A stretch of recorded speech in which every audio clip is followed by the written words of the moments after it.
umuwi ngayon. Kamusta po mga Jose Compound at sa aking mga viewers? Ngayon ay umuulan dito sa Jose Compound. Now, it's time for our field reporter, Luna. Luna.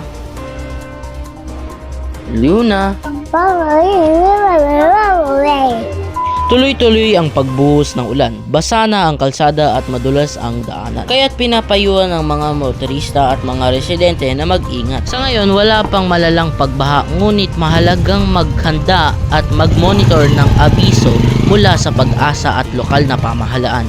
Manatiling ligtas sa loob ng bahay at iwasan ang hindi kinakailangang paglabas. Dito na nagtatapos ang Jose Compound News. Stay safe!